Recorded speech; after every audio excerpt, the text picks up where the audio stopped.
마태복음 9장 35절에서 36절 말씀까지 봉독해 드리겠습니다. 예수께서 모든 도시와 마을에 두루 다니사 그들의 회당에서 가르치시며 천국 복음을 전파하시며 모든 병과 모든 약한 것을 고치시니라. 무리를 보시고 불쌍히 여기시니 이는 그들이 목자 없는 양과 같이 고생하며 기진함이라. 아멘. 여러분하고 한번 웃으면서 안녕하세요 이렇게 인사하겠습니다. 뭐 웃을 일이 있겠습니까마는 우리 신앙생활 하시는 분들은 늘 분노 충만한 것이 아니고 성령 충만하신 분들은 우리가 웃으면서 살아가야지 되지 않겠습니까? 주권적인 사랑, 오늘 설교의 제목이 되겠습니다. 전 세계의 개혁교회에서 신앙생활 하시는 분들은 예수님 안에서 신앙생활 하시기 때문에 얼마나 감사합니까?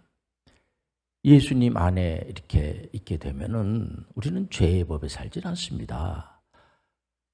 사망의 법에 살질 않습니다. 우리는 생명의 법에 삽니다. 성령의 법에 삽니다. 그러니 얼마나 감사합니까? 어떤 분들은 이렇게 질문하는 분들도 있어요. 아니, 하나님 앞에 기도하면은 응답이 됩니까? 그렇게 질문하시는 분들이 있습니다. 예수님께서 직접 말씀하셨어요. 제자분들에게 예수님의 이름으로 기도하세요. 예수님도 하늘에 계신 아버지, 하나님께 기도한 것처럼 제자분들에게 예수님의 이름으로, 내 이름으로 기도하면 예수님의 이름으로 기도한다는 것 자체가 얼마나 큰 축복인지 몰라요. 그래서 많은 분들이 오직 예수, 오직 예수, 오직 예수만을 이렇게 예수님의 이름으로 기도하면 응답이 됩니다. 그래서 많은 사람들이 얼마든지 이 개혁교회에서 신앙생활 하시는 분들은 아마도 자기 이름으로 기도하는 분들은 한 분도 없을 거예요. 예수님의 이름으로 기도하는 겁니다.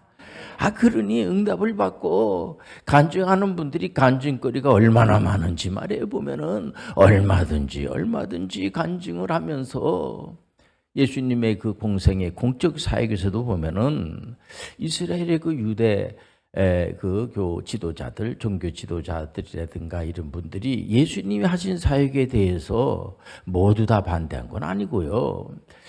예수님께서 가난하고 소외되고 불쌍하고 연약하고 약하고 또 어떤 경우에는 정말 그 고칠 수 없는 그런 질병,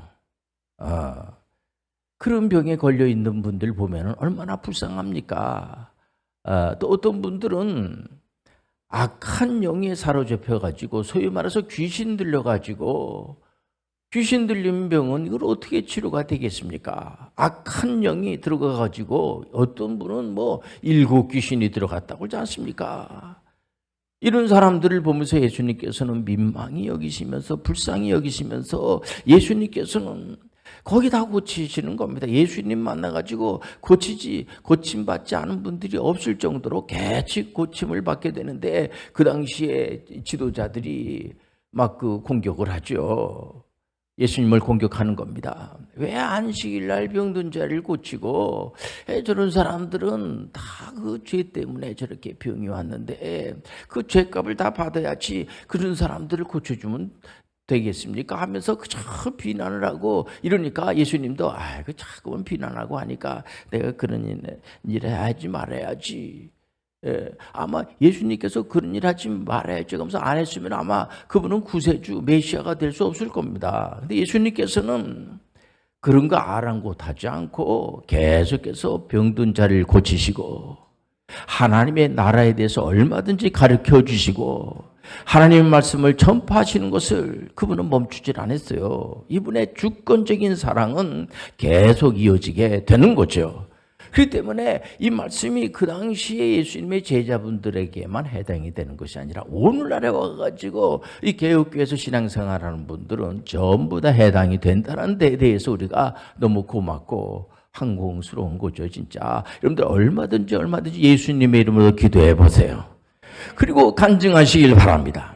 이 세계보건기구 WHO에서는 여러분들 잘 알다시피 건강에 대한 정의를 안녕하십니까? 안녕하다는 그 정의를 말해요. 보면은 육체적으로, 정신적으로, 영적으로 또 사회적으로 말해요. 이 부조화가 조화로 되는, 육체적으로도 건강하면 얼마나 아픈 사람들이 얼마나 많습니까? 정신적으로 또 혼미해져 가지고 힘들어하는 분들이 얼마나 많고, 특히 정신과 의사분들도 우울증 때문에 우울증으로 기인해 가지고 자기 목숨을 스스로 끊는 분들이 있기 때문에 이 사회적으로, 국가적으로, 전 세계적으로도 굉장히 그것을 우려하고, 그러지 말라고 제발 부탁이니까 그러지 말라고. 정신적으로 약해져 가지고, 그렇지 않겠습니까? 어떤 분들은 영적으로 약해져 가지고 영적으로 병에 걸려 가지고 힘들어하는 분들이 상당히 많아요.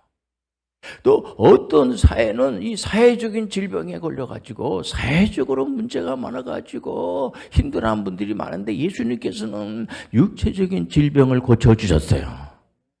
또 정신적으로 약한 분들을 예수님께서는 고쳐주셨어요. 영적으로 문제가 있는 분들이 얼마든지 많지 않습니까? 예수님께서는 영적인 질병에 걸려있는 분들을 고쳐주셨어요. 예수님은 또한 사회적인 질병에 걸려서 사회적으로 문제가 많은 그런 부분까지도 예수님은 전지전능하신 분이기 때문에 고쳐주셨습니다. 예수님께서는 그런 거에 대해서 예민하지 않으시고, 예수님은 주도적으로 말해 주권적인 사랑으로 바로 많은 인류에게 쏟아부어주게 된 것입니다. 오늘날에 와가지고도 의사분들이나 또 간호사분들이나 또 요양보호사 하시는 분들이나 또한 그 행정요원이라든가 또 성직자분들, 목사님들도 나서가지고 얼마든지 병든 분들을 고쳐주시기 위해서 육체적으로, 정신적으로, 영적으로, 사회적으로, 또 사회복지사 이러신 분들이 또 국가에서도 나서가지고 어떻게든지 간에 치료하려고 얼마나 열심을 다하는지 몰라요. 이런 분들에게 우리가 박수를 치고 격려하고 너무 수고한다고 그러고 그러지 않겠습니까? 사실 어떻게 보면 이 사람의 병, 또 이 사회의 병을 사람들이 치료한다는 것은 쉽지 않아요, 이게요. 그렇기 때문에 예수님의 주권적 사랑이 절대적으로 필요한 거예요. 지금 기도 의사분들이 많이 있지 않습니까? 이분들도 하나님 앞에 기도하면서, 그래서 기도를 요청하면서 의사분들이 그런 분들 많아요. 암을 치료하시는 분들도 목사님 기도해 주세요. 제가 치료할 수가 있겠습니까? 하나님의 은혜로 하는 거죠. 장기료 박사님, 또 이명수 박사님, 박종모 박사님, 이런 분들은 늘 하나님 앞에 기도하면서 평생을 그 의료 선교사로 사역을 하시는 걸 볼 때에, 물론 하나님 앞에 가셨습니다만은 이분들이 많은 그 후학들을 양성을 하면서 늘 겸손한 그런 마음을 가지고 예배드리는 것을 귀하게 여기고, 특히 이명수 박사님 같은 분은 항상 저한테, 제가 학회 회장을 할 때 이명수 박사님께서 항상, 그분이 이제 그 치유선교 학회를 아주 만드신 분인데, 이분이 항상 그래요. 회장님, 예배드리는 시간을 줄이면 안 돼요. 예배드리는 시간이 얼마나 중요한지 몰라요. 여러분들 예배드리는 시간을 여러분들 줄이지 마시길 바랍니다. 얼마든지 여러분들 예배드리시길 바랍니다. 여러분들 우리 대한민국에서 예배드린다는 것 자체가, 어느 나라는 예배드리고 싶어도 드리지 못하는 곳이 얼마나 많은지 몰라요. 예배를 얼마든지 드리시길 바랍니다. 그럼 항상 세미나 같은 거 할 때도 다른 시간은 좀 줄일지 모르지만은, 제가 다른 시간 줄인 적이 없어요. 그런데 늘 하는 얘기가 예배를 아주 잘 드려야 됩니다. 이래. 왜? 하나님을 만나는 시간이에요. 다른 거 다 잘 돼 있어도 예배 드리는 영적으로 고장이 나버리면은 문제가 된다는 건, 먼저 그 나라와 그 일을 구하라. 수고하고 무거운 짐진 자들아, 내게로 오라. 내가 너희를 쉬게 하리라. 이건 예수님께서 직접 하신 말씀이에요. 그러니까 예수님께서 거짓말 하시는 분이 아니세요. 그분이 만약 거짓말하면은 그분은 바로 메시아도 될 수가 없고 구세주도 될 수가 없는 겁니다. 그리고 인류가 시작을 해 지금까지 가장 많은 분들에게 읽힌 책이 성경입니다. 베스트셀러가 아니겠습니까? 얼마든지 어떤 분들은 신앙생활 안 하시는 분들도 성경이 너무 좋다고 말해요. 성경을 가지고 사업도 하고 성경을 가지고 정치도 하고 성경을 가지고 교육도 하고 하는 분들이 찾으면 얼마든지 있다는 겁니다. 그렇기 때문에 지금도 많은 사람들이 예수님께서는 병들고 약하고 귀신 들리고 힘들어하는 그런 분들을 불쌍히 여기면서 치료해 주십니다. 왜? 치료함을 받고 난 다음에 역동적인 삶을 살게 하는 거예요. 어떤 분들은 아이고 목사님 그 뭐 병든 분들을 고쳐주셨는데 그냥 병든 대로 그냥 내버려 두는 게 낫지. 그 병든 사람들을 건강하게 만들어 놨더니 나중에 그냥 그 힘을 가지고 엉망진창으로 살아가지고 이상하게 됐다고 그런 분들도 있어요. 자기가 봤어요. 우리 하나님은요 치료해 주신 그런 분들이 얼마든지 역동적인 좋은 일을 많이 하셨다고 그래요. 전 그렇게 믿어요. 할렐루야. 그분들 고쳐놨더니 뭐 언제 예수님 나를 고쳤습니까? 그렇게 그런 부분도 없잖아 있겠습니다만은 우리가 그렇게만 생각하지 말고 여러분들 7 귀신 들려가지고 힘들어하는 그런 여인네를 고쳐주니까 예수님께서 십자가에 달려 피 흘려 돌아가시고 또 부활하시지 않으니까 부활의 첫 목격자가 막달라 마리아가 아니겠어요? 그 불쌍한 그런 여인네가 예수님께서 치료해줬다는 사실에 대해서 너무 감사해가지고 예수님의 부활의 첫 목격자로 여러분들 성경에 등장하지 않습니까? 여러분들 막달라 마리아는 예수님의 여자분이지만은 제자예요. 여러분들 예수님의 제자분들이 남자 12명만이 아니에요. 많은 제자분들이 있다는 걸 아시길 바랍니다. 성경에 다 기록을 다 할 수 없어서 그러지 특히 막달라 마리아는 성경에 딱 기록이 돼 있는 겁니다. 얼마든지 나는 여자니까 못하고 나는 남자니까 못하고 그런 거 없어요. 우리 하나님은요 남자분이든 여자분이든 관계가 없이 예수님을 믿으면 얼마든지 예수님의 제자가 될 수가 있고 얼마든지 우리가 천국에 갈 수가 있는 거예요. 예수님을 믿으면 천국에 갈 수가 있어요. 예수님의 이름으로 갈 수가 있는 거예요. 우리는 의로운 자가 하나도 없죠. 그러나 예수님께서 우리를 의롭다라고 칭의해 주지 않겠습니까? 이게 개혁교회의 정신이에요. 이게 바로 신본주의 성경 그대로 믿는 정신임을 받아들이시길 바랍니다. 누가 우리를 천국에 인도하는 것이 아니라 예수님이 우리를 천국으로 인도해 주시는 거예요. 그럼 얼마나 감사합니까? 또 거기다가 또 예수님께서는 역동적인 삶을 사세요. 그러고 나서 니네 힘으로 네 마음대로 해 이러지 않으시고요. 예수님께서는 요한복음 14장 12절에 보면은 예수님을 믿으면 예수님이 하신 일을 할 수가 있고 그보다 더 큰 일도 할 수가 있다고 우리 예수님께서 약속하셨어요. 그래서 나는 이제 간다 이게. 왜? 성령을 보내주시기 위해서. 예수님께서 가심으로 다른 보혜사 성령님이 오신 거예요. 교회 시대가 열어지지 않겠습니까? 그래서 보라 지금 은혜 받을 만한 때에 구원의 날이로다. 얼마든지 감사한지 몰라요. 우리가 역동적인 삶을 산 네 스스로 노력해가지고 사역을 해라. 그렇게 얼마나 우리가 힘들겠어요. 악한 것들이 얼마나 덤빕니까? 그때마다 성령이 도와주시는 거예요. 예수님이 도와주시는 거예요. 그러니까 예수님께서 역동적인 삶을 살 수 있도록 모든 은사를 주시는 겁니다. 그러니까 얼마나 감사합니까? 하나님 아버지 제가 믿음이 부족합니다. 하나님 아버지 믿음을 주옵소서.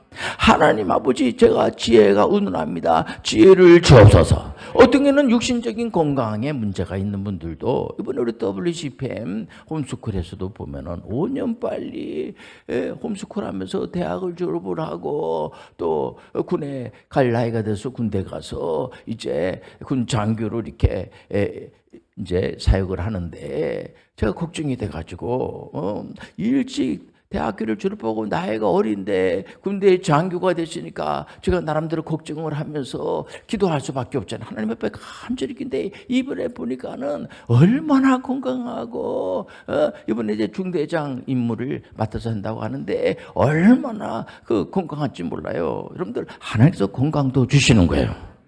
공인 태권도 사단이고 얼마나 진짜 많은 사람들을 옳은 대로 인도하고 많은 사람들이 모범을 배서 높은 분들의 인정을 받고 같은 동료 그 장교분들한테도 인정받아서 상을 받는 걸 볼 때 뭐 상 받는 게 뭐 목표는 아니죠. 그러나 그런 걸 볼 때 여러 가지로 부족하지 않습니까? 5년 빨리 대학교를 졸업했으니까. 근데도 불구하고 기도하면 하나님께서 인도해 주신다는 거예요. 성경적 역사는 진실된 실제입니다. 거짓이었기 때문에 많은 분들이 하나님이 원하는 선교사에게 우리가 열심을 내는 거 아니겠습니까? 현대 선교의 그 선구자라고 하면은 여러분들 잘 아는 윌리엄 캐리가 아니겠어요? 윌리엄 캐리 선교사님인데 이분은 인도에 가가지고 학교도 세우고 교회도 세우고 그리고 선교센터도 세우면서 위대한 일하는 것을 두려워하지 않고 얼마든지 많은 그런 사역을 했어요. 그래서 지금도 인도에 있는 분들이 윌리엄 캐리 선교사님을 존경하지 않겠습니까? 얼마든지 여러분들 역동적인 선교 사역을 감당하시길 바랍니다. 우리가 정치, 경제, 문화, 교육, 국방, 의료 모든 분야에도 하나님이 통치하시기 때문에 물론 각 교회마다 담임 목사님들이 계셔가지고 이런 사실을 이렇게 말씀을 선포하지 않겠습니까? 목사님들은 모든 교인들이 모이게 하는 이유는 뭐냐? 모여서 이 말씀을 듣고 여러분들 흩어져서 삶 속에 들어가가지고 또 선교 사역을 감당하게 되는 거예요. 우리 교회에서도 그런 권사님들이 있고 장로님들이 이제 갑자기 내가 입이 열어져서 복음 전하고 싶은 생각이 들고 예수 믿고 구원받아라는 말을 막 하고 싶고 그는 안에 성령이 역사하는 거예요. 하나님의 은혜가 역사하는 거예요. 얼마나 감사한지 몰라요. 우리 대한민국 교회도요. 보면은 세계 교회들과 같이 연합을 해가지고 대한민국 교회들만 연합하는 것이 아니라 다른 나라에 있는 교회들과 연합을 해가지고 선교사님들을 얼마든지 많이 보내고 이번에 2030년도까지는 100만 전문인 선교사들을 양성해서 파송하자. 얼마나 감사한지 몰라요. 그래서 그 액트에는 아예 전문인 선교사 과정을 이렇게 만들어 가지고 하나님께 영광을 드리는데 많은 분들이 오셔가지고 공부를 하고 세계 전문인 선교사 인증서를 받으면서 복음을 전하고 이것이 바로 옳은 일이라고 생각하면서 담임 목사님들도 오셔가지고 공부를 하고 거기 성도님들에게 세계 전문인 선교사들을 양성을 해야지 되겠구나. 이런 거 볼 때 얼마나 참 우리 대한민국 교회가 미래가 밝아요. 얼마든지 복음을 전할 수가 있어요. 어떤 분들은 물론 사실이니까 유럽교회가 과거에는 그냥 성령 충만했는데 지금은 너무 참 황폐해지고 교회가 막 넘어가고 힘든데 어떻게 하겠습니까? 다시 성령 운동을 일으켜야 돼요. 성령으로 얼마든지 우리가 그곳에 다시 가가지고 복음을 전할 수가 있어요. 그러면 하나님께서 모든 물자를 다 도와주실 줄 믿습니다. 우리가 하는 일은 그릇된 일이 아니에요. 오늘 본문의 세리 마태도 세무 이런 거 하신 분 아닙니까? 마태가. 근데 마태가 유대인이죠. 유대인인데 이분이 처음에는 이제 마태복음 이 전반장을 보게 되면은 주로 그 유대인들에 대해서 유대인들에 가가지고 복음을 전하라 이런 내용이 나와요. 그래서 이제 다른 이방인 길로 가지 말고 예루살렘에 가가지고 유대인들에게 복음을 전하세요. 나름대로 이렇게 이해가 돼요. 그런데 마태복음 이 후반 장으로 이렇게 넘어가면서 보면은 이방인들에게 유대인들을 포함한 모든 이방인들에게 복음을 증거하라. 이게 나와요. 얼마나 감사한지 몰라요. 유대인들을 포함한 모든 세계인들에게 복음을 가르치고 전파하고 치유하는 것을 계속하지 않습니까? 그래서 우리가 깊이 생각해 줘야 돼요. 우리가 이 코로나 팬데믹으로 인해서 많은 피해를 받게 되죠. 그러나 아무리 어렵고 그래도 거기에서도 어떤 얻을 수 있는 교훈이 있는 겁니다. 이거는 뭐냐면 전 세계가 하나구나 하나. 전 세계가 하나이기 때문에 문을 막 쳐닫고 이렇게 되면 여러분들 보세요. 자꾸 문을 높이 올리고 세국 정치를 쓰게 되면 그건 파괴를 구하는 거라고 그랬어요. 전 세계 79억의 사람들이 하나라고 하는 사실 아시길 바랍니다. 나라 국경과 국경이 있지만 서로 다투고 싸우고 하면은 그건 패망의 길로 가는 길이라는 거죠. 그래서 다투려고 하는 그런 생각을 갖지 말고 그건 바로 죄를 좋아하는 거라고 하지 않습니까? 우리가 좋아할 게 없어서 죄를 좋아합니까? 자꾸만 사람들이 옆에서 이간질시키고 다툼을 자꾸만 유발시키고 하면 이거 안 되는구나. 지금 정치권에 대해서도 많은 분들이 걱정하는 게 뭡니까? 여야 할 것 없이 우리 대한민국을 위해서 뭔가 헌신하고 봉사해달라고 우리가 뽑아지지 않겠습니까? 이해가 됩니다만은 서로가 연합하고 어떤 간에 요즘같이 코로나 팬데믹에다가 또 러시아하고 우크라이나가 전쟁이 나서 이걸 이러다가 이 3차 세계대전이 일어나지 않는 게 정말론자들이 여기저기에서 막 나오고 그래요. 이런 가운데서 우리가 서로 협치하는 그런 모습을 뵈는 것이 좋지, 그렇지 않습니까? 어떤 때는 정기 기간까지도 막 서로 다투고 싸우고 이러면 안 돼요. 여러분들 그건 마귀나 좋아하지 하나님이 좋아하겠어요. 가정 안에서도 여러분들 서로 협치하고 연합을 해서 살아야 서로 싸우고 다투고 되겠냐고요. 보면 여러분들 다툼만 없어도 태평성세예요. 하나님 은혜 가운데서 여러분들 충만한 삶을 사시길 바랍니다. 그래서 우리 예수님께서는 너무 감사한 것이 뭐냐면은 이 성경 말씀을 우리가 주시지 않겠습니까? 특히 초대교회의 예루살렘 공회 초대 의장인 예수님의 바로 밑에 동생 야고보 선생님이 얼마나 감사한지요. 이분이 정말 그야말로 총회장답게 예루살렘 공회 총회장님답게 어려움을 당하고 핍박을 당하고 환난을 당하고 막 그때 초대교회 때는 예수 믿는 게 참 쉽지 않았어요. 그냥 죽임을 당하고 막 살벌하지요. 그때 이 야고보 의장이 뭐라고 하냐면은 어려움을 당하고 힘들고 그럴수록 도리어 기뻐하란 말이야. 기뻐하시길 바랍니다. 여러분들 이거는 엄청난 여러분들 리더십 하나님 주신 지도력이라고 하는 사실 아시길 바랍니다. 우리가 옳은 일 하는데 뭐가 두렵습니까? 하나님이 도와주시는데, 성령님이 도와주시는데. 기도하겠습니다. 하나님 아버지, 우리 사랑하는 모든 우리 사랑하는 성도님들이 전부 역동적인 삶을 살되 복음 전하는 분들이 되게 도와주옵소서. 제가 가지고 있는 직업을 하나님 주신 소명으로 알고 그곳에서 감사만 가지고 사역하게 도와주옵소서. 예수님의 이름으로 기도합니다. 아멘.